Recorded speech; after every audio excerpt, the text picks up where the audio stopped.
Buenos días a todos y gracias por acompañarnos una vez más en nuestras conferencias del Consejo Mexicano para la Investigación Geocósmica y del NSGR Mexico City Chapter.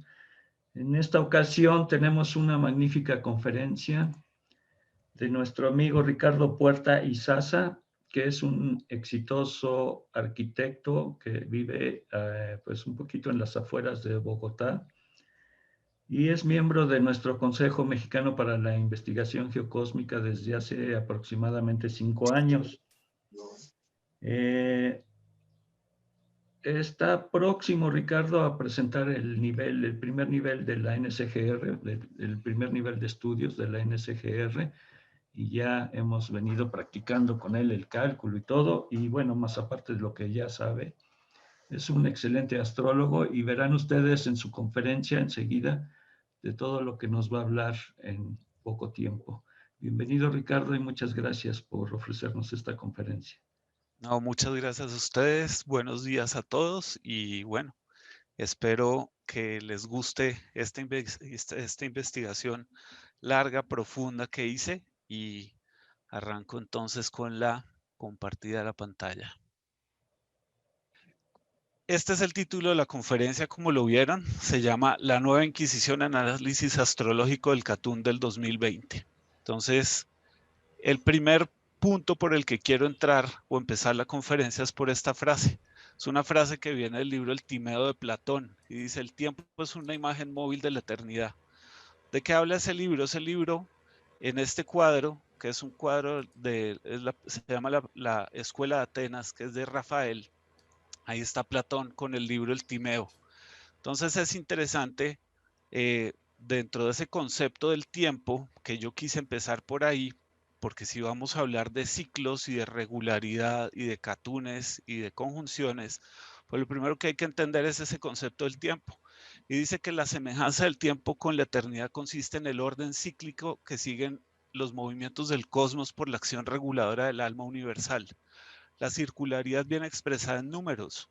La imagen móvil de la eternidad avanza según el número. Y las cosas sensibles son formas del tiempo que imita la eternidad al efectuar sus revoluciones medidas por el número. Entonces, ustedes saben que esta es la figura del analema, el símbolo del infinito. Y hablando de Platón, también nos tenemos que remitir a Pitágoras y a la escuela pitagórica. Entonces ellos, o Platón, digamos que condensa ese conocimiento en ese libro y dice que para distinguir los números del tiempo fueron creados el sol, que marca el día, la noche y los años, la luna, que es quien marca los meses, y los 5 planetas cuyos movimientos son más desconocidos y tienen periodos de tiempo mucho más amplios. Cuando todos estos movimientos cierran un ciclo, se cumple el gran año o el año perfecto. Los números del tiempo son las cantidades de duración de los ciclos de los astros conocidos que giran con duraciones limitadas alrededor de la Tierra. Después de ese concepto del tiempo, entendiendo esa visión pitagórica y platónica de entender el tiempo como ciclo y digamos que ahí hablamos del demiurgo, hablamos también digamos, como de un Dios que es creado y creador del nous después de Anaxágoras, y entramos dentro de los 4 elementos que también hacen parte de toda esta filosofía prehelénica y helénica. Entonces, esos 4 elementos asociados a formas geométricas, a ángulos, y que tienen que ver también con esta imagen que en la mitología y en la arqueología de ustedes, me acuerdo perfectamente que en el Museo de Antropología está el Ouroboros, allá lo tienen en México, y es como la serpiente que se come su cola, es como el eterno retorno. Y de ahí viene también el Tetratkis, que tiene que ver con el número 10 también, que es la perfección. Entonces, hablando de los 4 elementos, el cuerpo del mundo es corporal, según Platón, y nada puede ser visible sin fuego o tangible sin algo sólido, y nada es sólido sin tierra. Entonces, primero existen esos 2 elementos, el fuego y la tierra, pero tienen que existir otros 2 que quedan en medio de ellos, del fuego y la tierra, que hacen que se dé el balance perfecto. y hablamos de la progresión geométrica. Entonces, de ahí es de donde vienen el aire y el agua. Entonces, por eso Dios colocó el aire y el agua en medio entre el fuego y la tierra y ha dispuesto estos elementos unos por relación a los otros. Entonces dice que lo que el fuego es al aire, y lo vemos en esta que es una traducción del Timeo, lo que el fuego es al aire, está en esta relación, es el aire al agua y el agua a la tierra. Entonces, esto también tiene un simbolismo muy grande a través del número 4, los 4 elementos, las 4 direcciones, y cómo el 4 se convierte también en 3, que son 3 relaciones que además producen 6, que son estos de acá. Entonces, entrar dentro del concepto astrológico del frío, el calor, lo seco y lo húmedo, pues estamos hablando de esa misma relación. Arrancamos desde el fuego que nos lleva al aire, que nos lleva al agua y el agua hacia la tierra. Y entonces dentro de ese ciclo, este concepto empezó con este señor que se llamaba Empédocles. Y Empédocles asoció a los 4 elementos con 4 seres mitológicos: Zeus al fuego, Hera a la tierra, Aidoneo al aire y Netis al agua.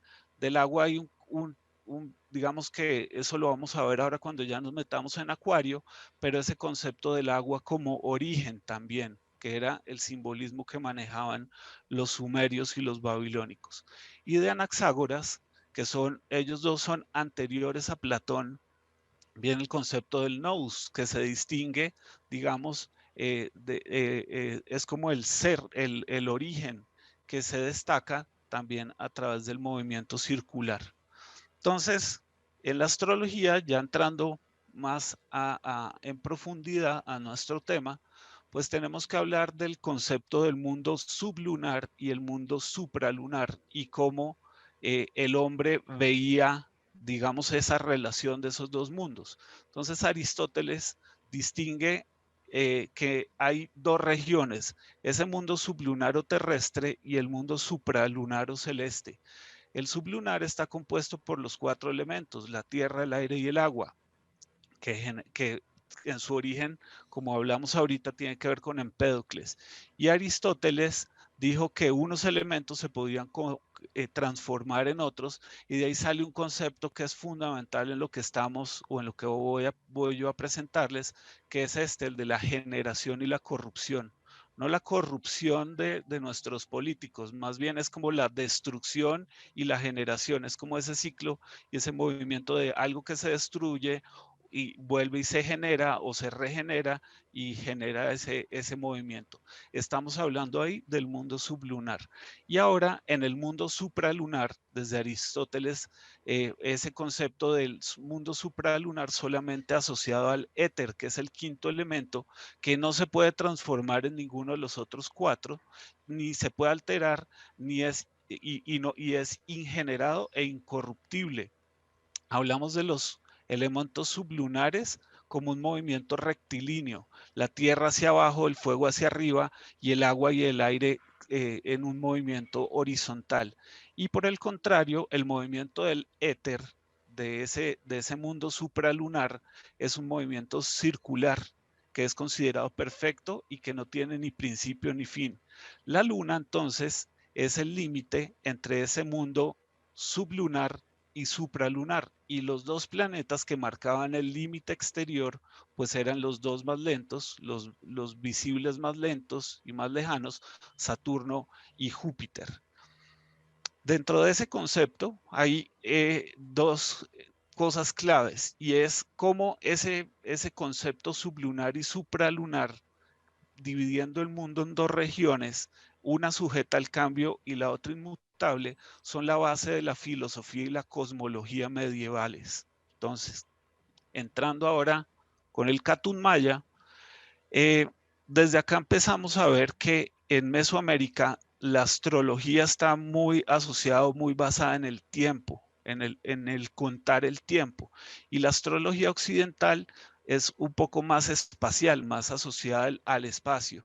La astrología mesoamericana, pues entonces cuenta el tiempo o lo divide en periodos agrupados o divididos a través del 4, del 5, del 9, del 13 o el 20. digamos que son periodos de tiempo simbólicos que son simétricamente cronometrados así, y de ahí es de donde parte el calendario llamado el Tzolk'in, que es el calendario maya.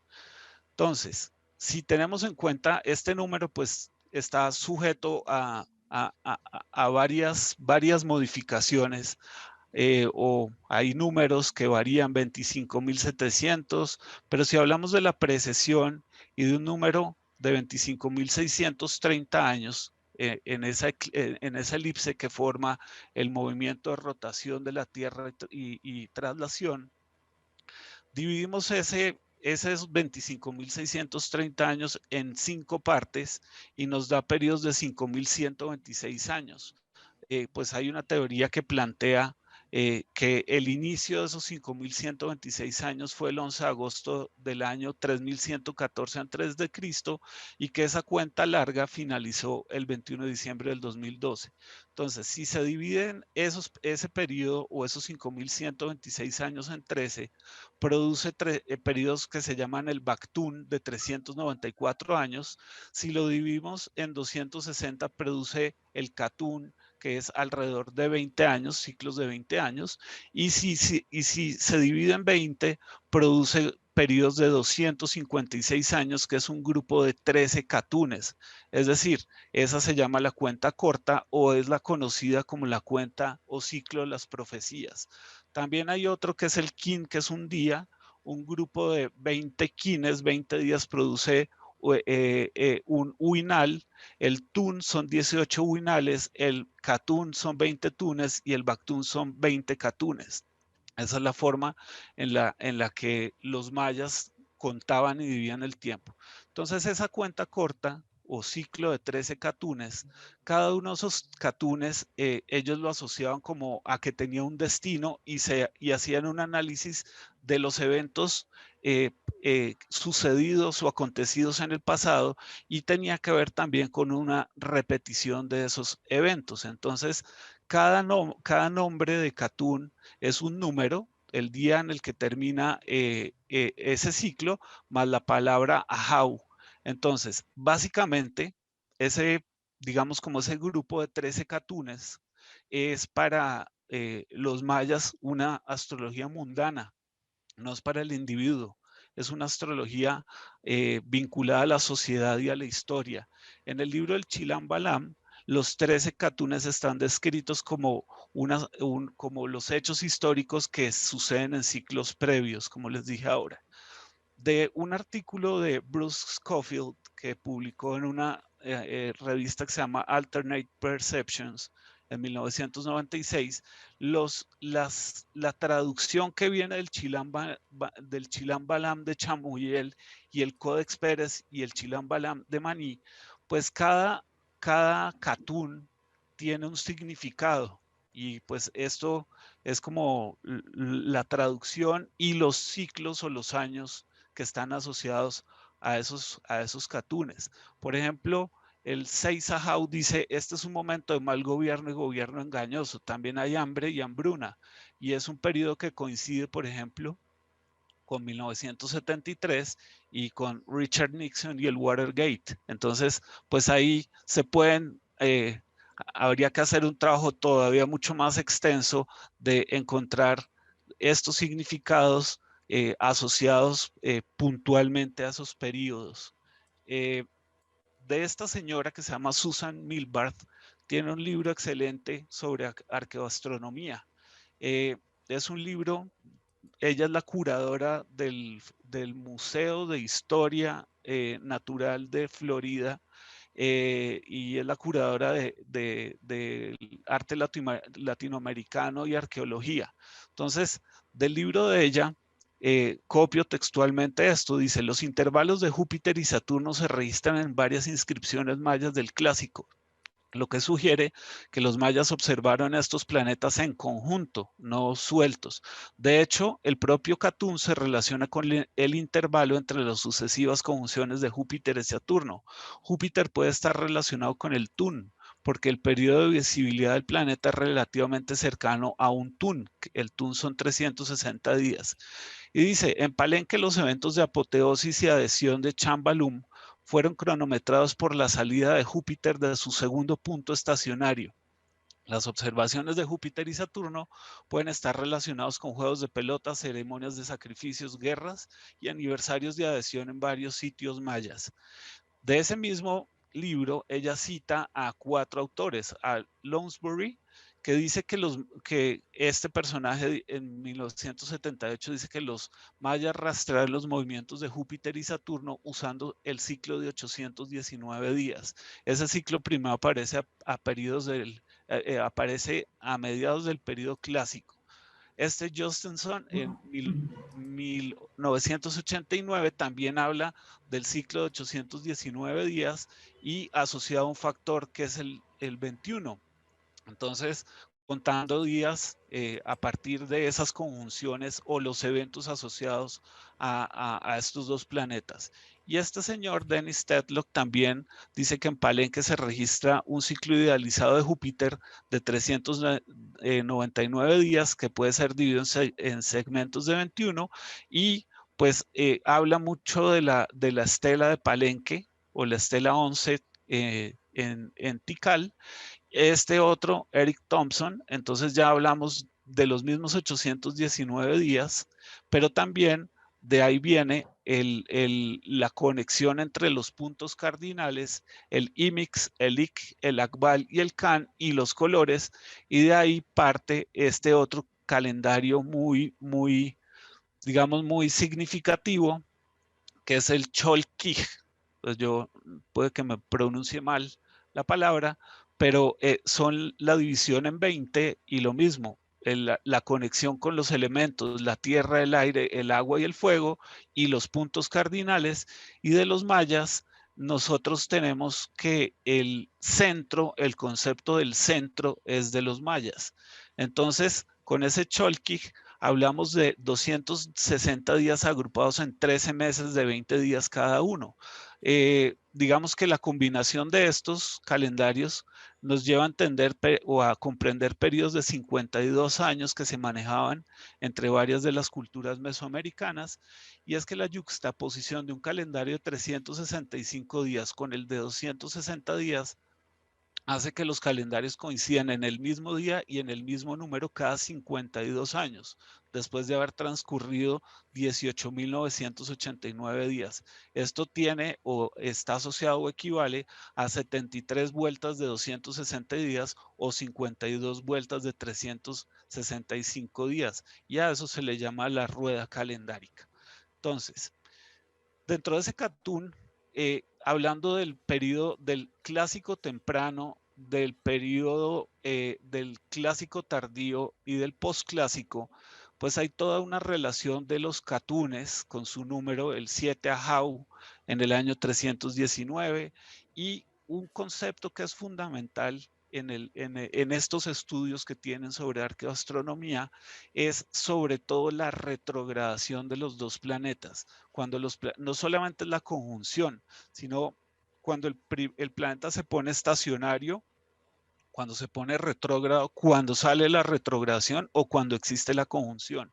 Y pues digamos que muchos de esos estudios están centrados sobre el Kawil, que es el concepto como del Señor y que está asociado también o eso es lo que entiendo yo, que está asociado también al canto de un ave, de un ave. Entonces, dentro de esas estelas y toda la traducción o la interpretación que han podido hacer para entender ese conteo del tiempo y la asociación del Catún con Júpiter y Saturno. Entonces entramos dentro de los ciclos planetarios. ¿Con quiénes nos vamos a centrar? Pues con el ciclo de 12 años de Júpiter y el de aproximadamente 29 años de Saturno, entendiendo que cada uno de ellos atrae o trae tras de sí digamos, una energía o representa determinados conceptos, como pues ustedes bien lo saben. ¿Quiénes son los cronocratores? Los cronocratores, perdón, son los señores del tiempo. Entonces la palabra viene de cronos, que es tiempo, y de kratos, que es poder o mando. Y Saturno, pues era conocido como el cronocrator mayor. Entonces ellos, los ciclos o el periodo de tiempo de ellos es el que más está asociado, digamos, como a la naturaleza o al tiempo de vida del ser humano. Desde los ciclos de, redondeando el número de 30, 60 o 90 años de Saturno, o de los 12, 24, 36, 48, 60, 72, 84, asociados a Júpiter. Pero ¿qué es de la astrología sin la mitología? Entonces tenemos que entender que la mitología es la psicología antes de que existiera la psicología. Entonces a través del mito el hombre representa la condición humana. Cronos o Saturno, vamos a hablar de su nombre griego y su nombre romano al mismo tiempo, y lo mismo de Zeus y Júpiter. Pues sabemos todos que Cronos era hijo de Urano y de Gea. Su nombre viene de el cortador, que viene de la raíz ker o cortar. Entonces, ahí hay un concepto que es bien interesante, y eso está asociado al Rig Veda y a unos versos donde están hablando de Indra, del mismo concepto de corte que resulta en un proceso de creación. Y si nos vamos a los griegos y estamos hablando de esos ciclos de creación y destrucción, pues estos dos señores son los asociados a eso, exactamente. Sabemos que también la palabra o el nombre de Cronos tiene una conexión con la raíz car o hacer, que es de donde viene crear, y que de ahí es de donde sale la palabra karma. Entonces, Saturno, eh, cuando castra a su papá y lo destrona, eh, eh, digamos que en ese proceso de destronar a su padre Urano, fue ayudado por 4 cíclopes, que eran Seo, la inteligencia, Hiperión, que es la observación, Jápeto, que está asociado a la mortalidad, y Crío, que era asociado a las manadas y los rebaños. Entonces, dentro de este proceso de Cronos, también cuando es destronado por su propio hijo, Zeus o Júpiter, en la titanomaquia, eh, él es hecho preso, mandado al inframundo, pero después es liberado y lo mandan al Lacio, y Saturno se convierte en el dios del tiempo humano. Antes había sido el dios de la edad dorada, y esa edad dorada era la edad en la que los hombres no necesitaban reglas ni leyes y todo lo hacían correctamente y no existía la inmoralidad. Eso es antes, y luego este señor se vuelve el dios del calendario, la agricultura, las cosechas, el tiempo, los pesos y las medidas, y las leyes, que son las que él imparte en el Lacio. Y de Zeus y Júpiter, pues sabemos que es hijo de Cronos y de Rea, y que Zeus significa Dios, y del latín viene Júpiter, que es Júpiter, y del latín también Deus, que es Dios, una variante de div, de divino o divinidad, que es un ser de luz. La palabra div viene de un vocablo también del sánscrito, que es el que brilla, por eso el tema de ser de luz. Y los dioses estaban hechos de luz, por eso los primeros dioses pues eran los planetas. También Iovis o Jove o Jove, que ahí es de donde viene la palabra jovial, y que también está asociado a Yahvé o a Dios. Entonces, de la raíz indoeuropea, también tiene que ver con Diu, que es luz, y Peter, que es pater, que es padre, o sea, el padre de la luz, o Dios Padre. Pues sabemos que él obliga a Cronos a vomitar a sus hermanos, se reparten el mundo, Neptuno, Plutón y Júpiter, y pues a él le forjan el rayo eh, eh, sus hermanos. Es el juez supremo en las cuestiones humanas y divinas. Tiene unas características que me parecen muy interesantes en la mitológicamente hablando de Júpiter, que habla de un personaje cruel, despiadado, caprichoso, despreciable, lujurioso, pero también es un personaje benevolente. Y ese es el dios del cielo, el clima, los ciclos agrarios, las leyes y la justicia. Entonces, entrando cada vez más en materia, vamos a hablar de este personaje rápidamente, de Ben-Ezra, que me imagino que todos lo conocen, y del concepto de los juicios generales. Este señor nació en el año 1089 en Tudela, era un judío español, lo conocían como el sabio o el grande o el admirable, y debido a la persecución de los judíos, en 1148 vivía en Provenza, en el reino de los cátaros. Y sí que son importantes los cátaros ahora cuando ya estemos hablando de la Inquisición. En ese lugar él permanece alrededor de 10 años y es una época muy fecunda. Él no solamente escribe sobre astrología, sino que escribe sobre religión, escribe sobre diversos temas y pues de la astrología viene este libro que se llama el libro cumplido de los juicios de las estrellas. Ahí es donde está el concepto de que los juicios generales anulan a los particulares y habla de las 8 razones. La primera está asociada a la religión, la segunda a las razas, la tercera y la cuarta, que son las que nos importan a nosotros en este momento, son la conjunción mayor de Saturno y Júpiter y las revoluciones del año. Y también están otras 4 razones que son la familia la quinta, la del rey la sexta, la del tiempo la séptima y la octava, que es la asociada al carácter. Entonces, ¿qué es la conjunción mayor? Pues es la unión de nuestros dos protagonistas. La conjunción, y vamos a hablar hay conjunciones medias y conjunciones verdaderas. Entonces vamos a hablar de las conjunciones verdaderas. En la antigüedad había astrólogos que trabajaban con conjunciones medias y con conjunciones verdaderas. Entonces, el ciclo mayor es el que producen estos dos personajes y son los dos planetas más importantes en la astrología mundial o mundana y los más cercanos, como dijimos ahora, como lo dije ahora, a los ciclos del ser humano.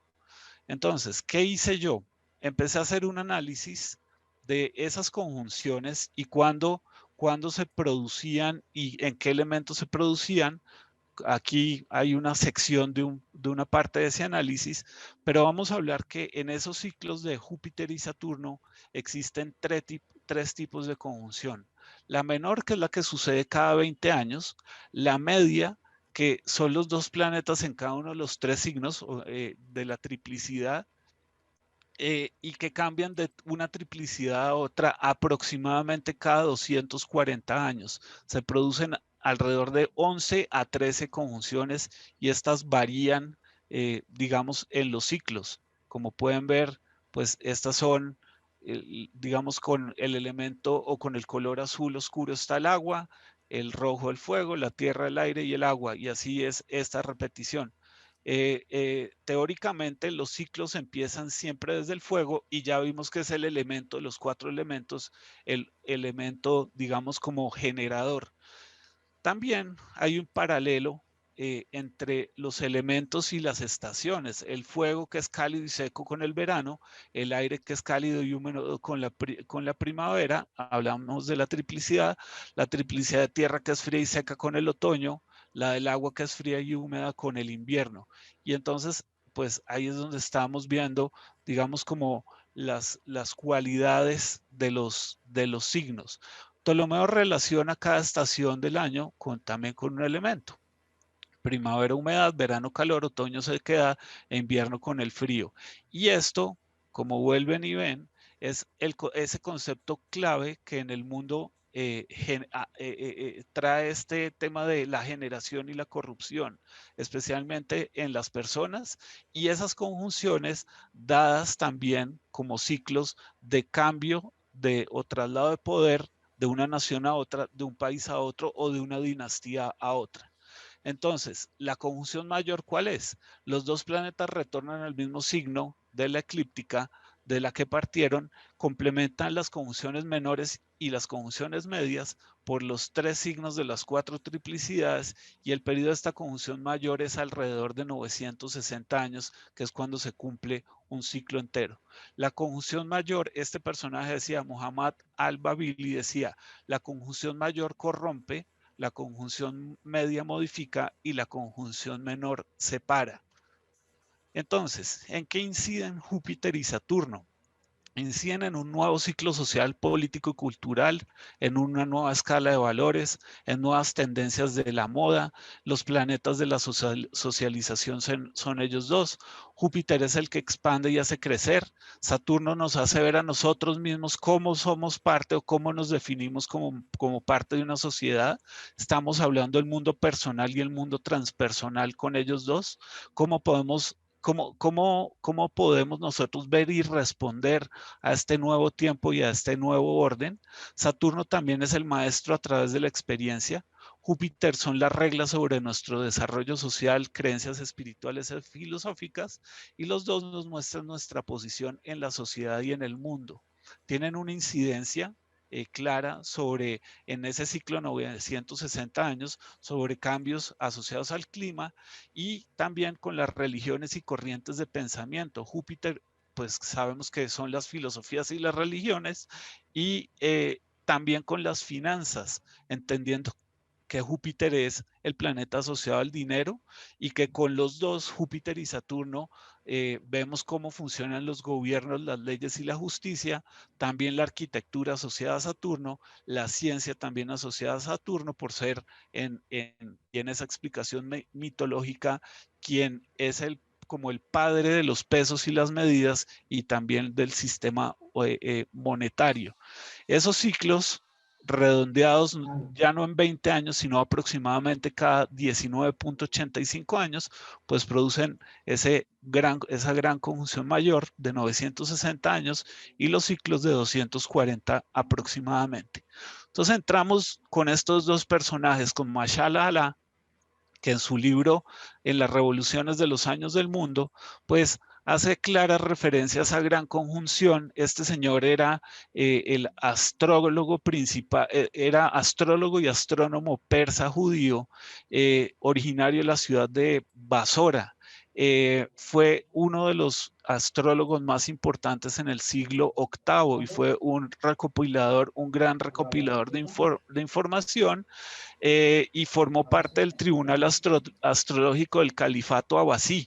Escribió numerosos trabajos sobre astrología árabe y pues muchos de esos todavía han sobrevivido a nuestra época. Entonces dice que es importante, para no leer todo esto, cuál de los dos planetas, Júpiter o Saturno, es el que gobierna la figura, es decir, cuál es el que tiene más peso dentro de esa carta levantada para esa conjunción.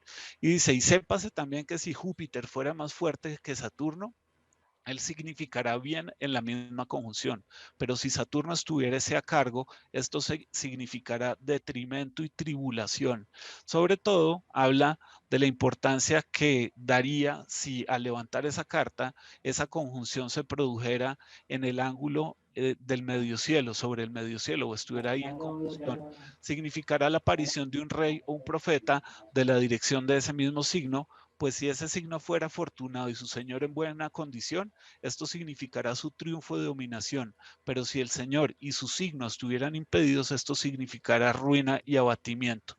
Ahora, entrando donde este otro personaje que se llama Abu Mashar al-Bali, o conocido como Albu-Mazar, pues él tiene 8 tratados, tiene un libro que es el libro de las conjunciones y este otro que es el de las revoluciones de los años de las natividades, y también digamos que lo que rescato yo de acá es como se trabaja no solamente con la conjunción, con el catún, la conjunción de Júpiter y Saturno, sino que hay otras cartas que se levantan para apoyar y poder entender y hacer los pronósticos, y que son el ingreso del Sol en Aries, sobre todo, o la revolución del año, pero también el ingreso en los otros 3 signos cardinales, en Cáncer, Libra y Capricornio. También la luna nueva la luna nueva o llena que preceda la conjunción de Júpiter y Saturno, o la luna nueva o llena que preceda a la entrada del Sol en Aries. También se habla de los eclipses y bueno, eso lo analizamos más adelante. ¿Por dónde quiero entrar? Por hacer un análisis, o pues mostrarles solamente cómo, entendiendo que estos ciclos de Júpiter y Saturno son los que han hecho que se mueva, digamos, el tema de las potencias, pues solamente ahí mostrarles gráficamente cuál era la influencia y el periodo en el que el imperio persa era dominante en este tiempo, o el imperio macedónico, Alejandro Magno, o el de Trajano en el imperio romano, o en el imperio bizantino con Justiniano. Aquí estamos con el califato Omeya, con el imperio cariolingio y con el imperio mongol, que va a ser muy importante en el análisis que hagamos ahora más adelante. También con el otomano, con el inca, con el incaico, el imperio español a través de la conquista y de la colonización, el francés y con Napoleón, el británico y con la reina Victoria. Pues lo que hizo y pretendió hacer Hitler y la Alemania nazi, o la Unión Soviética, o ha hecho los Estados Unidos, y digamos que la clave está acá. ¿Cuál será la siguiente gran potencia? Porque como sabemos, pues estamos en ese proceso. Acá tengo un resumen, voy a pasar rápidamente sobre él, pues porque ustedes, digamos que todos son astrólogos y tienen conocimientos de esto. Solamente hablamos dentro de ese resumen voy a hacer aquí un poquito más de pausa de los indicadores universales y de los indicadores particulares. Entonces, si hablamos de la astrología mundial, vamos a hablar de las conjunciones mayor, medio y menor de Saturno y Júpiter, de la entrada del Sol en los 4 signos cardinales, o se conoce como las puertas del año, las conjunciones o posiciones del Sol y la Luna con eclipses y sin eclipses. Entonces, eso estamos hablando como los indicadores universales. Y ya para los particulares, hablamos de la natividad de los individuos, de los horóscopos de los gobiernos o los reyes, las interrogaciones, que es astrología horaria, o la electiva con las elecciones. En astrología mundial o mundana, pues cada planeta tiene también una relación con determinado grupo social, con determinados, digamos, cosas puntuales dentro de la interpretación de la carta astral y pues de las personas que forman una sociedad. Entonces, y lo mismo pasa con las casas. Las casas traen, que ese es un resumen del significado de las casas y un resumen de lo que significa cada signo en astrología mundial, y también pues esto que es fundamental para la astrología mundial, que es el estado cósmico de los planetas, y metiéndonos también en algo que a mí me gusta trabajar dentro de estos ciclos de astrología mundial, que son los términos. Bueno, las 4 puertas del año, ¿de dónde vienen? Esto todos lo sabemos. Se asocian además a los signos de exaltación de el Sol en Aries, de Saturno en Libra, de Júpiter en Cáncer y de Marte en Capricornio. Y pues esa es la representación de las puertas del año y cómo se estudian en el ciclo en el que se estudian, y cómo tienen que ver cada una de ellas con determinado tema. Y cómo para cada lugar, pues lo que hay que hacer es levantar la carta. Si es para un país, con la capital de ese país. Si es de una región, pues habrá que ver cuál es el país más representativo en su zona, o en su continente, o en su región. Entonces acá ya me adentro en este análisis histórico mundial de los ciclos de los catunes, y digamos que porque el programa me dio hasta ahí, empecé con un análisis desde el 5388 a.C. y acá lo están viendo hasta el 2568 a.C., entendiendo cómo, por ejemplo, la conjunción más cercana al Catún que tuvimos en diciembre es esta, en el año 5189 a.C. Y vemos lo mismo, la secuencia de los elementos. Siempre cuando se acaba un elemento, se cruza, digamos, se cruza el que sigue, y hay un cierre de ese anterior. Eso es lo que vamos a trabajar ahora. Entonces, ¿en qué periodos me centré yo? Pues justamente en el que acabamos de vivir en diciembre, que es cuando se acabó o se acaba un ciclo de tierra, se empieza uno de aire, y se vuelve estable uno de aire. Entonces, este es el análisis de 1238 al año 980 a.C. Y una cosa particular que pues digamos que encontré haciendo este trabajo y este análisis, es que siempre desde esa época, 1238 antes de Cristo, digamos que este es el único en el que el ciclo de aire empieza en Géminis. Todos los demás ciclos, este empezó en Libra en el año 483 que va hasta el 185, este que va del 332 después de Cristo al 670 después de Cristo también empieza en Libra. Ahí señalo los periodos de retrogradación porque no en todos los ciclos hay una retrogradación de los planetas y vuelve a haber una conjunción. Y lo mismo, acá tenemos otro que empezó en Libra. Ninguno de estos ciclos arrancó en Acuario, siempre han empezado en Libra. 1186 después de Cristo a 1405, lo mismo, empezó en Libra. Pues puede que acá ya sea estable en el aire, así le digo yo, es como el anticipo, el final de un ciclo y cuando ya se vuelve estable. Así aquí se cruzara uno de agua, pues muy cercano al final de Libra y están 0 grados de Escorpión, pero nos vamos a centrar en estos que estoy señalando ahí y empiezo con los que son antes de Cristo. ¿Qué estaba pasando en esa época? Para ir un poco más rápido, pues en esa época, por ejemplo, es de donde viene el concepto de las polis, de la ciudad-estado. La polis y de ahí viene política, además el término política, pues son los núcleos y grupos de población vinculados por eloicos, que son las casas. Y un grupo de casas se llama el cinecismo, que es juntar varias casas. Entonces la polis, digamos que el concepto fundamental de la polis es el espacio público. Por eso el ágora y la estoa en Grecia son los sitios de reunión, el ágora, el mercado y la plaza y la estoa, digamos como la pasarela, se llama así en arquitectura, que es como la columnata, y de ahí es donde viene el término estoicismo, de estoa.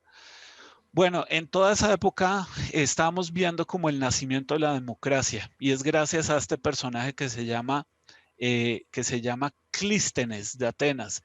Este señor es considerado el papá de la democracia y eso arranca en el 510 antes de Cristo y es cuando, digamos, las polis tenían unas tensiones, esas tensiones hacen que surjan unos tiranos populistas que lo conocemos muy bien en este momento, lo que está pasando con el populismo. Y Clístenes fue el que propone que los ciudadanos atenienses pudieran ser elegidos o pudieran llegar como a cargos políticos o a cargos de mayor estatus. Y eso genera una revolución política, pues en el concepto de la sociedad y del vínculo con otras personas. También, pues están pasando muchas cosas como las guerras médicas, unas sublevaciones en Egipto, todo lo que pasa con el reino de Saba en la península arábiga, que era quien controlaba la ruta del incienso. En México, precisamente, en el Valle Central de Oaxaca se funda la ciudad de Monte Albán. También termina la cultura olmeca y es como también conocido este periodo como el final del periodo preclásico. En la cultura Paracas en Perú también se acerca al final de su etapa y, perdón, es cuando se trabaja la cultura Paracas y el final más bien de la cultura Chavín. Es una hegemonía radical de Tebas, de Macedonia que conquista Grecia, también todo lo que está pasando en la península ibérica y con esa configuración, digamos, como de etnias que se agrupan, que después son los romanos quienes van a conquistar muchas de esos grupos o etnias. También es la época en la que se fija el calendario babilónico, cuando Plutón funda la academia, y personajes relevantes, muy relevantes de ese ciclo, pues miren, Buda, Lao Tse, Confucio, Sócrates, etcétera. Entonces ese es como el periodo del nacimiento de la filosofía. Ahora vamos a hablar de la conjunción del 463 antes de Cristo, que es cuando se produce el anticipo de aire. El personaje o los dos personajes más significativos de ese periodo son Pericles y Demócrito. Él también es considerado uno de los padres de la democracia, y lo conocían como el olímpico, y además es también, dicen que es como el primer populista, porque además tenía grandes dotes de orador y una fuerte voz, es un gran conquistador. Entonces, digamos que y de Demócrito viene todo el concepto del átomo. Entonces, el arjé o el arqué, que se llamaba el concepto digamos, como de la materia compuesta por elementos mucho más pequeños. Bueno, ese Catún, pues aquí lo ven. Vamos a hablar de un Sol caído, de un Saturno exaltado. Es una conjunción que se produce en Libra, el signo de exaltación de Saturno. Estamos viendo un Venus en detrimento, y el ascendente de ese Catún, específicamente para Grecia, pues está en Tauro. Y pues, ¿qué hago yo? Me gusta hacerlo con los catunes y me gusta hacerlo con los gráficos de Astrodinas, hablando del ciclo puntual y específico, no de redondeando el número en 20 años, ni volviéndolo 19 puntos, lo que fuera, sino exactamente cuándo va a seguir o cuándo va a surgir la siguiente conjunción, y con ese ciclo armo yo este gráfico de Astrodinas.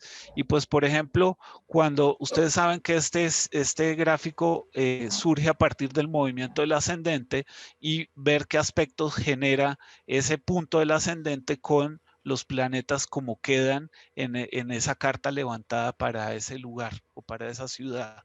Entonces, por ejemplo, las ondas elevadas, sabemos que son las astrodinas elevadas, más de 30 a partir de este punto. Por ejemplo, acá hay una rebelión en Egipto, es cuando muere Esquilo. Este es el primer tratado de paz con Esparta, este es el segundo tratado de paz con Esparta y el periodo entre guerras, y ese ciclo va del 463 a.C. al 443 a.C. Vamos a hablar del fin de tierra. Entonces, el anterior era el anticipo de aire, es como el previous de lo que va a pasar más adelante, y este es el que cierra ese ciclo de 240 años de tierra, y sigo enfocado en Atenas. Entonces, lo mismo, la carta levantada para ese Catún, para esa conjunción, armando el gráfico de Astrodinas de ese periodo y haciendo todo un análisis de los eventos históricos y los personajes más importantes en ese periodo de 20 años, redondeando de 20 años, 20.67 es este. Entonces, Epaminondas, que fue quien convirtió a Tebas en la potencia hegemónica de Grecia y reemplazó a Esparta. Entonces, miren que este ciclo de tierra es como el final de una potencia y el nacimiento de otra nueva, muy similar a lo que nos tocó vivir en el año 2000 y con China, y pues que se está consolidando en el 2020. El ejército macedónico en esta época era el mejor preparado. Macedonia es Alejandro Magno. Entonces, pues, ¿cómo se preparan esas luchas y esas batallas y esas conquistas de territorios y de imponer también formas de pensamiento? En este, que ya es cuando se establece o se vuelve estable el ciclo de aire, que fue la conjunción del 344 a.C., el Catún de esa época, pues ahí vemos que lo que predomina en ese ciclo es el helenismo, y este personaje, Alejandro III de Macedonia, conocido como Alejandro Magno. Él sucedió a su papá, que se llamaba Filipo II, y pues fue el conquistador del vasto imperio persa, y pues fue una tarea como que siguió haciendo pues como legado de su papá, y quien fundó la ciudad de Alejandría y quien conquistó a los egipcios. Entonces, concepto importante de esa política romana, el divide et impera, divide y vencerás, muy conocido actualmente en nuestra política. Entonces, ¿qué es interesante ver de ese ciclo, de ese periodo de final de tierra e inicio de aire? Que el pensamiento cambia. Aquí ya nos metemos un poquito con la filosofía. El pensamiento en este periodo helénico pues está determinado por Alejandro Magno, por lo que hizo Alejandro Magno a través de sus conquistas. El mundo griego de esa época se fundió con otras formas de pensamiento por las ciudades y las culturas que Alejandro conquistó. Entonces surge una nueva idea de un mundo como un todo integrado, es decir, ya no se empieza digamos que el concepto de las polis cambia sustancialmente, como esa ciudad que era independiente y gobernada por sus ciudadanos. Ese había sido el ideal, digamos, político. Eso produce un desmembramiento del imperio en diversas monarquías absolutas con la muerte de Alejandro Magno. Eso es lo que sucede. Y el ciudadano deja de participar en política, pues estaba sometido ya a la voluntad de un monarca. Entonces ya no era la polis construida, digamos, como por sus ciudadanos y habitantes, sino estamos hablando ahora de monarquías y de dominio sobre los habitantes. ¿Eso qué genera? Una actitud de desinterés. Es como que ya se pierde la ilusión un poco sobre el tema político, sobre el tema de polis y la convivencia, y arranca un periodo de aversión y del que surgen nuevas filosofías, como una frase que tiene Epicuro de esa época que dice que el hombre sabio, si quiere ser feliz, no debe participar en política. Entonces ahí la base de la ciudad griega había sido eso, la política, a través de digamos como la primera globalización, que es interesante ver que es el mismo ciclo que estamos viviendo ahora, es como a través de la globalización se pierde mucho el interés. Y el hombre antes era un ser social de polis, ahora es visto como un individuo y arranca este concepto de la individualidad humana. Su papel social, el del hombre, versus su vida privada e íntima. Y de ahí surgen por ejemplo, entre otros, el estoicismo y el epicureísmo, que hablan de la libertad individual, de la ausencia de ansiedad y dolor, de la autarquía, que es como el autoabastecimiento o el autocontrol sobre la mente y el cuerpo, y cuando empezamos a sentirnos o a vernos como dueños de nosotros mismos a través de esas corrientes filosóficas. Entrando en el ciclo siguiente, ya pasamos a nuestra era, después de Cristo. Entonces, el anticipo, este es un gráfico del índice cíclico planetario, lo hice de otra manera para mostrar esas conjunciones cada 20 años aproximadamente. Cuando se da este anticipo de aire en el año 332, cuando se da el final de tierra en el 431 y cuando se estabiliza el ciclo de aire, que son estas conjunciones. Entonces, de ese periodo, digamos que para mostrar el trabajo de Abu Mazar, pues estamos hablando de levantar la carta del Catún, y para poder entender el Señor del año, que es ese concepto importante. Oye, perdóname, las gráficas están muy chiquititas, ya no se ven, algo pasó. ¿No se ven? Yo no hice yo nada. Las veo chiquititas. Es que ahí hay 4 chiquitas. Yo sí las veo bien. Ahí hay 4 chiquitas, acá se ve una sola grande. Es decir, es que acá junté 4 en una hoja. No, sí, está bien, pero yo veo eso en una esquina de la pantalla. Ya no veo la pantalla completa. De pronto es algo en la capacidad del internet o algo. Sí, yo no hice ningún cambio. ¿Los demás sí lo ven bien? Listo. Sí, vemos la imagen con 4 gráficas, que claro, como son 4 se ven chiquitas, pero está la imagen grande. Perfecto, entonces esa es la que necesito que vean. Entonces, ¿qué hice acá? En el 332 después de Cristo, pues levanto el Catún con su ascendente en Libra, la conjunción, estamos hablando de Roma nuevamente, estamos hablando, digamos, de esa zona geográfica del planeta, y donde esa conjunción se produce en casa 12 con el ascendente Libra para el Catún. Si hacemos la luna o la lunación previa al Catún, esta es la lunación, donde el regente es el ascendente es Escorpión y su regente Marte.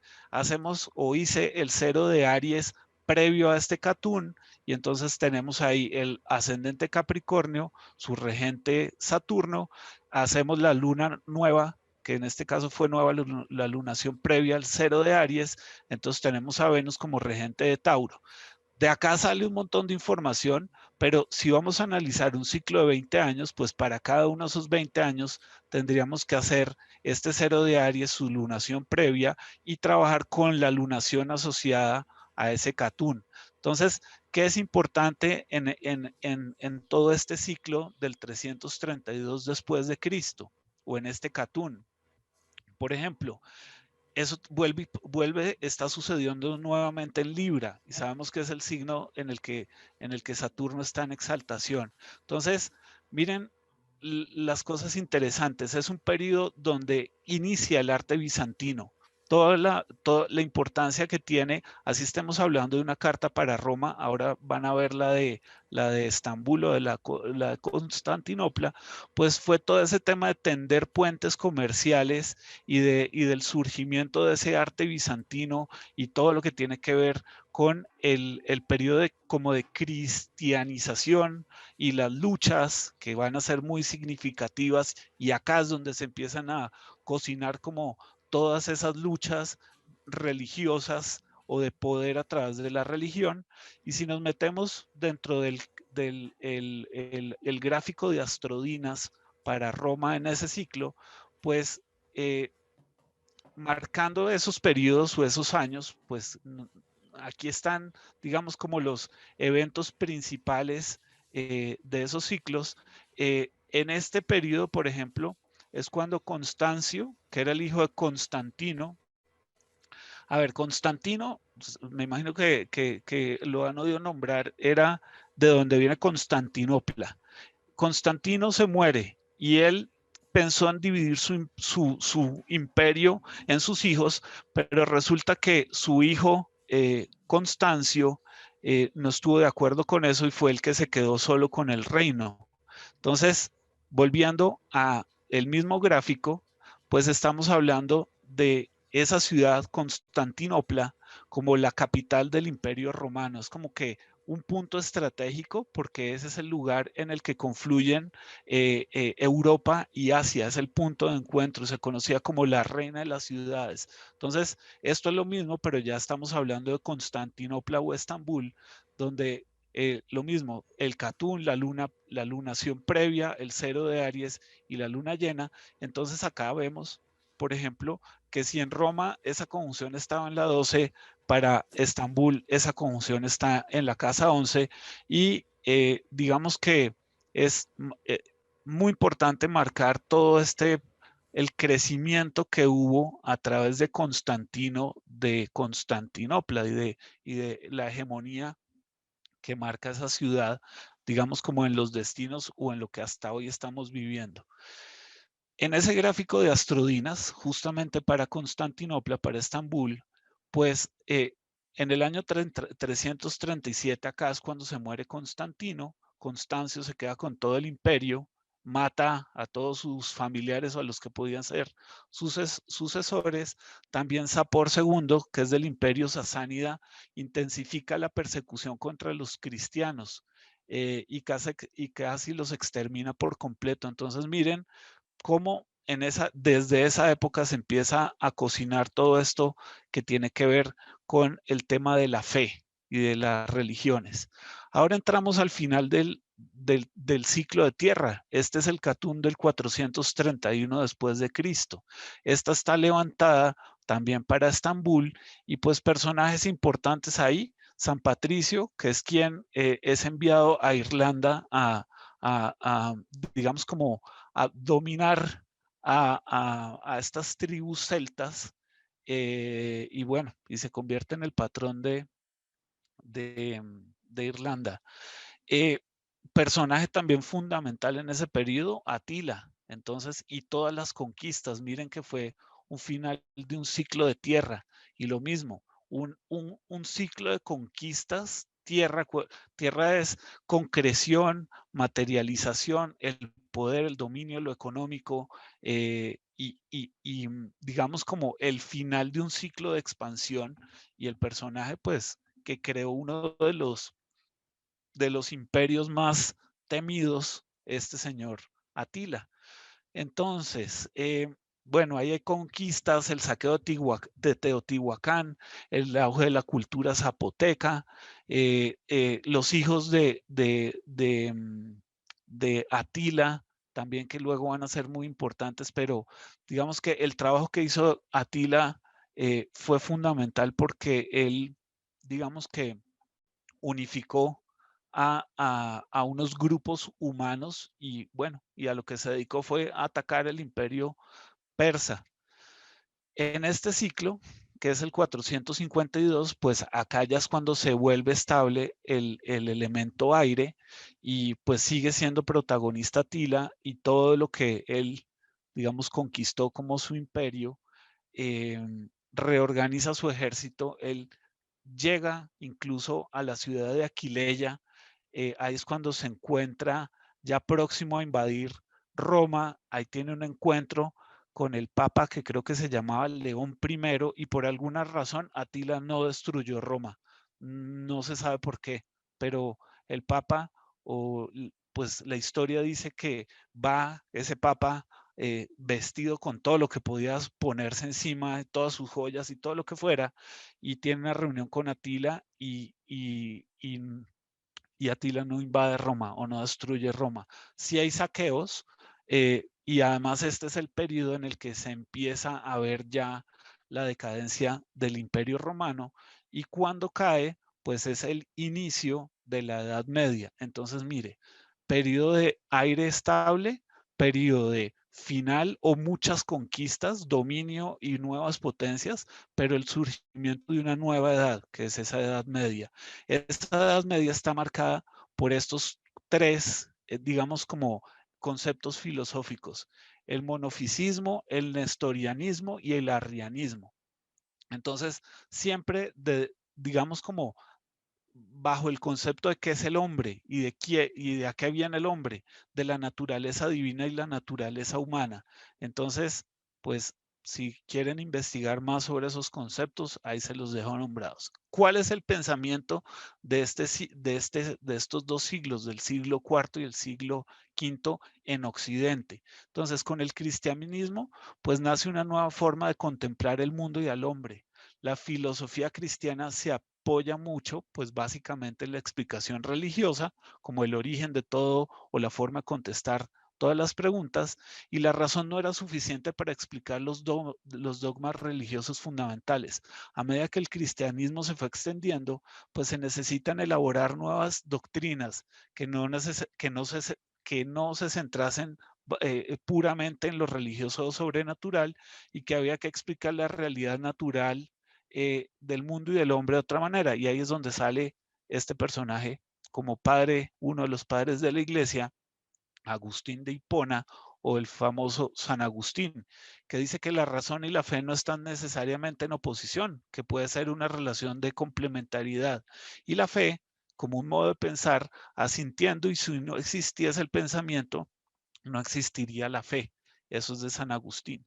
Entonces, ese pensamiento teocéntrico, basado en Dios, la verdad, entonces, ¿cuál es la verdad? Es la que revela a Dios a los hombres. ¿Qué es la fe? El hombre asume la palabra de Dios como herramienta inapelable de iluminación y conocimiento a la que la razón debe obedecer. La creación, el universo y todo lo que existe ha sido creado por Dios a partir de la nada.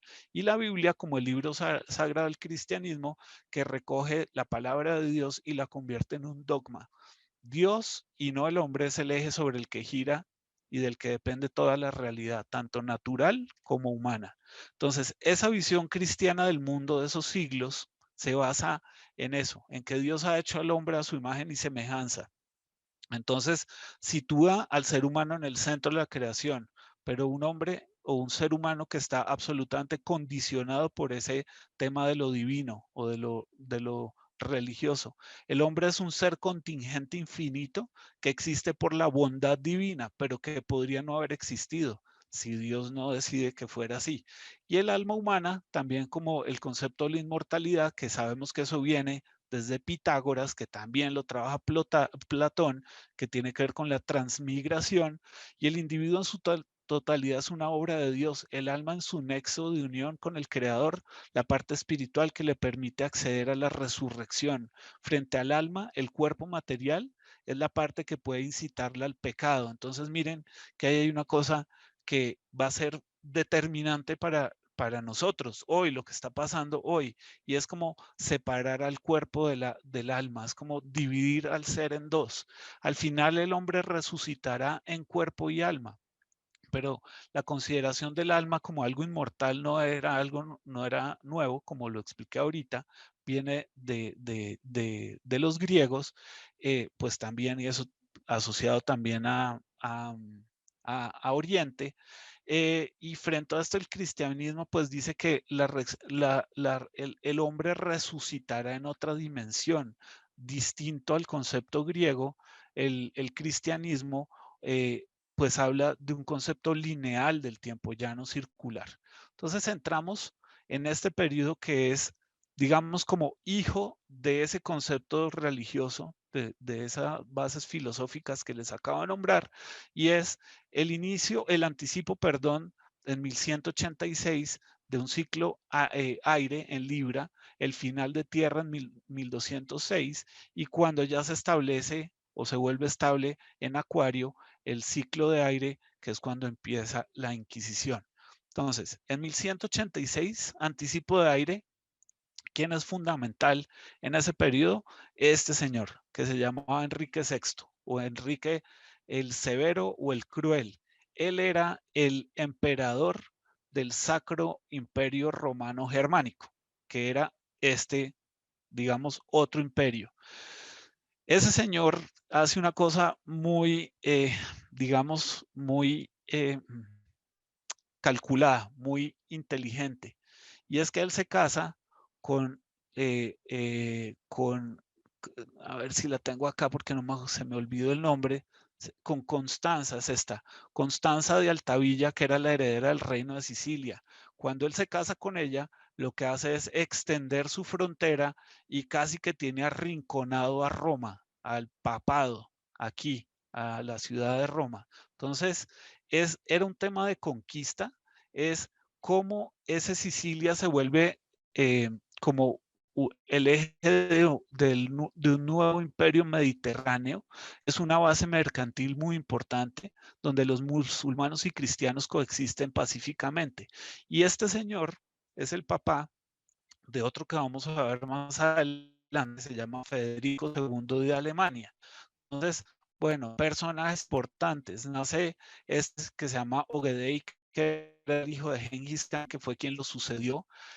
Constantinopla, cae a manos de los cruzados, épocas de cruzadas, de Saladino, también gobernante del mundo islámico, que dominaba todo el reino de Jerusalén. Lo único que no podía o que no tenía conquistado era Tiro, que era una ciudad defendida por Conrado de Monferrato. Entonces, digamos, nuevamente, luchas de poder, pues el Sacro Imperio Romano Germánico como líder o como preponderante en esa época o en ese ciclo. Y antes de pasarme ahí, en el año 1163, que es, digamos, un poco anterior a esta conjunción, es cuando empieza a través de un concilio que se llamó el Concilio de Tours, comienza la persecución contra los cátaros o albigenses en Occitania. Y digamos que esos es como los primeros ingredientes de lo que se va a vivir a partir de este ciclo, que es esa persecución por el tema de fe o religioso, también como el vínculo entre el poder religioso y el poder político para dominar y para controlar. Y bueno, personaje de este ciclo final de Tierra, pues Gengis Khan. Entonces, vuelve y bien. Siempre un final de Tierra habla de un pueblo o de una cultura que se vuelve muy dominante, muy conquistadora. Y pues este señor, Atila, conquistó mucho y era muy despiadado, igual que este Gengis Khan y todo lo que era este imperio mongol. Él unifica a diferentes grupos humanos también y se llaman así los mongoles. Hermanó de diferentes pueblos de una misma raza bajo ese, digamos, bajo ese nombre de los mongoles. Por ejemplo, un personaje que a mí me gusta importante en esta época es Francisco de Asís. Justo en ese año es cuando él, si ustedes saben, era hijo de un mercader de telas muy rico, pues él reniega contra su papá y desnudo en una plaza, gritándole al papá, más o menos que hiciera lo que quisiera con su plata, él sale y se va de la casa y es cuando se va a vivir al campo y pues un personaje, digamos, que marca como una rebeldía contra la estructura, sobre todo desde lo religioso y contra lo económico, y la gran pelea que él tuvo, pues era contra la iglesia y el poder del Vaticano, del poder de la iglesia y la no coherencia con, digamos, con las enseñanzas de Cristo. Bueno, cruzadas también en esta época, una paz que se llama la Pax Mongólica, que es un periodo de estabilidad social, cultural y económica. Esta victoria que es fundamental después que es una batalla que se produce en este punto, que se llama la batalla de las Navas de Tolosa, que se conoce como la batalla del castigo, y fue como empezar o seguirle ganando terreno al andaluz, y la expulsión que se produciría después de los moros de la península ibérica. Yo pongo acá que son los orígenes de la peste negra. ¿Por qué? Porque este señor es en la historia tal vez conocido como el que primero utilizó las armas químicas. La peste bubónica, en esas conquistas de Gengis Khan ya existía la peste bubónica, pero no estaba tan diseminada. Y este señor lo que hacía era que los cuerpos muertos por la peste negra los utilizaba como armas y los disparaba con catapultas a las ciudades que él pretendía conquistar. El inicio de la peste negra tiene que ver con el crecimiento del imperio mongol, y la peste negra, pues si ustedes saben, viene justamente de Asia, tal como nuestro coronavirus. Entonces, 1226, periodo estable de aire. El protagonista de ese periodo, ¿quién es? Este señor, el Papa Gregorio IX, que tenía conflictos con Federico II, el hijo del emperador del Sacro Imperio Romano, romano germánico. Las disputas de ellos dos, de Gregorio IX y Federico II, pues lo que produce esto es definitivamente el inicio y la clave. Perdón que empezó a timbrar acá un teléfono, pero espero que no me interrumpa la voz. Es el ciclo en el que muere Gengis Khan, también muere Francisco de Asís. Son las invasiones bárbaras de los chichimecas que acaban con el imperio tolteca. Es donde el protagonista también es el califato almohade en Al-Andalus. Cuando el emperador Federico II promulga la ley imperial que condenaba a muerte a los herejes, y pues de ahí sale esta que se llama la bula excommunicamus, que es cuando aparece, y en 1232, cuando se promulga esa bula por este papa, es cuando arranca la Inquisición. ¿Dónde se produce esa conjunción? En 2 grados de Acuario, muy cerca a donde se produjo en el 2020. Entonces, ciclo que va de 1226 a 1246, con la bula, la reconquista de España, también, o sea, es como el inicio y acá la reconquista, y hay una figura que me parece fundamental mostrar en esa conjunción o en ese catún, y es la conjunción o el catún en una cuadratura exacta con Marte en la casa novena, que sabemos que es la casa donde se estudia el clero, las religiones, las filosofías, el eje del pensamiento 3-9, donde está Neptuno también formando una cuadratura. Entonces, esa cuadratura, que también está reflejada acá, pues la ven en esos ciclos, aquí por conjunción y aquí por oposición. Digamos que este periodo completaría una gran cuadratura. Y si vemos eso desde la astrocartografía y entendemos que este mapa está hecho con el Catún del Sacro Imperio Romano Germánico, pero miren lo impresionante de esto, entendiendo que era un tema político y era un tema de poder, porque los cátaros o el origen de la Inquisición tiene que ver con un grupo que es esos cátaros o albigenses que digamos que piensan que la religión católica o el cristianismo se debía llevar de otra manera, tenían una forma de pensar diferente a la que estaba imponiendo o promulgando Roma. Entonces, como este señor ya el Sacro Imperio ya tenía, digamos, poder sobre toda esta zona de Europa, tenía un poco retraído o acorralado a Roma. Cuando hacemos el mapa de astrocartografía, esta es la línea por la que pasa ese Catún. Ahí está la conjunción. Pero si hacemos una relocación basado en el mapa del Sacro Imperio Romano Germánico y lo relocamos en Roma, pues miren cómo queda de perfecta la conjunción, queda exactamente angular, 2 grados del ascendente y 2 grados perfectos de la conjunción de Júpiter y Saturno, formando la cuadratura con Marte en la casa 3 y formando otra cuadratura con Neptuno en la casa 3, en el eje 3,9, lo están viendo ahí. Además también queda Urano angular, y Urano en esa oposición que tiene con la Luna, pues ese tema de la persecución por la fe, supuestamente, pero era un tema político y era un tema económico, el surgimiento o cuando porque no fue el surgimiento, cuando ya estaba estabilizada o a través de esa bula que comunicamos, se le da el poder a la iglesia de inquirir, porque inquisición viene de inquirir, inquisitio es inquirir, o sea, era la libertad que tenía la iglesia apoyada en el poder político de preguntar, de inquirir, de indagar y de juzgar y de condenar.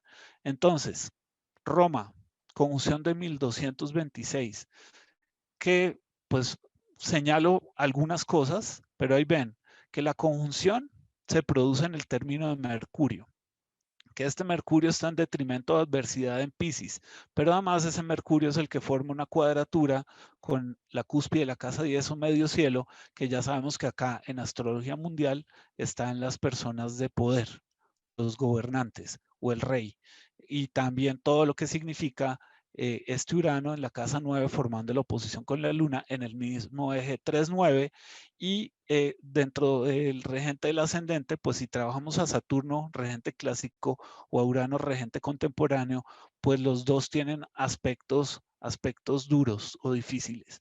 Y si nos metemos con esta tablita de las dignidades o el Muten, y pues el que sale con Ezra o con Ptolomeo o con Doroteo el egipcio, pues miren que los 3 planetas más fuertes con las 3 formas de sacar este almuten, pues es Mercurio, Saturno y Marte. Y ahí está Marte en la cuadratura con la conjunción, Mercurio también en la cuadratura con el medio cielo y digamos en el detrimento de adversidad.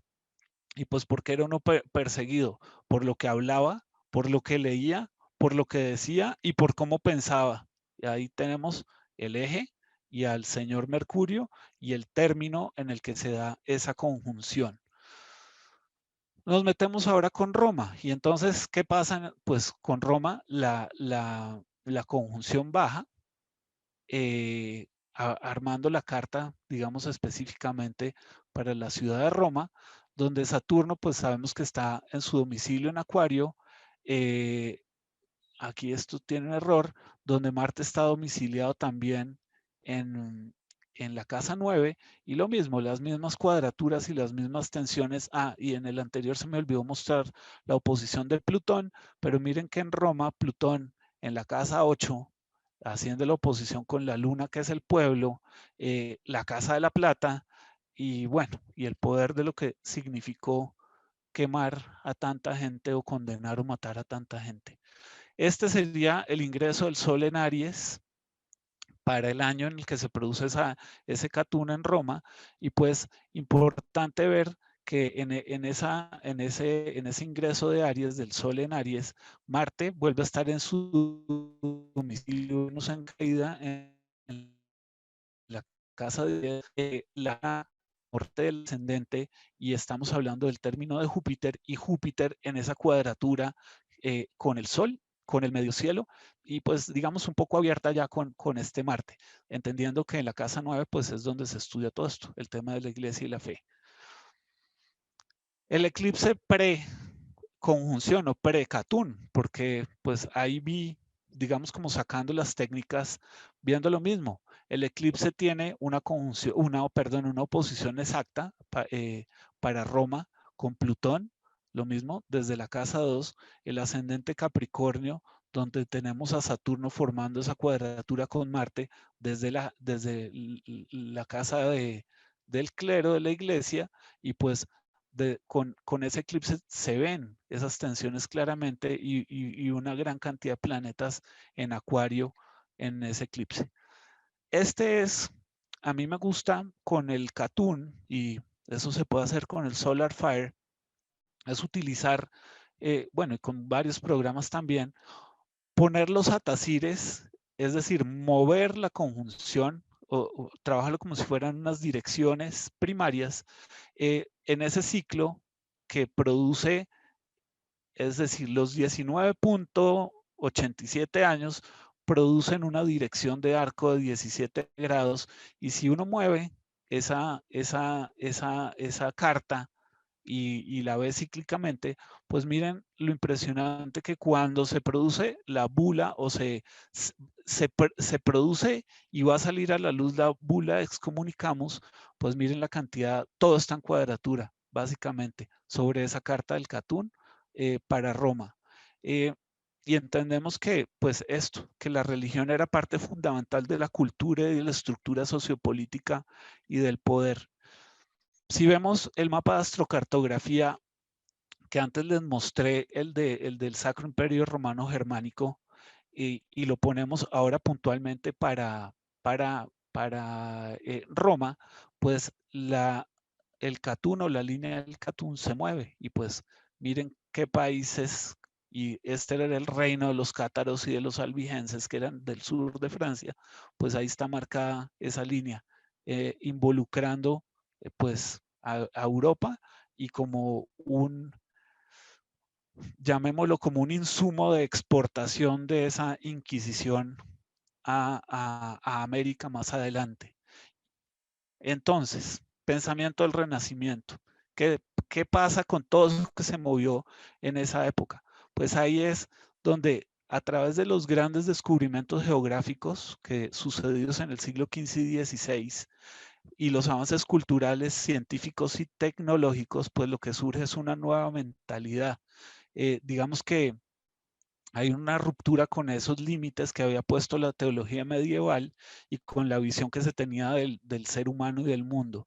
Y la reflexión filosófica de ese periodo del Renacimiento pues está basada en esos tres conceptos: el humanismo, el antropocentrismo y el naturalismo. Digamos, ahí está la explicación bastante, digamos, completa, densa, pero voy a pasar rápido sobre ella para, no sé cómo están, si están cansados, si quieren un break, si quieren que hagamos una pausa, si sigo derecho, si les está pareciendo muy largo, o si alguno tiene un comentario, es momento como para...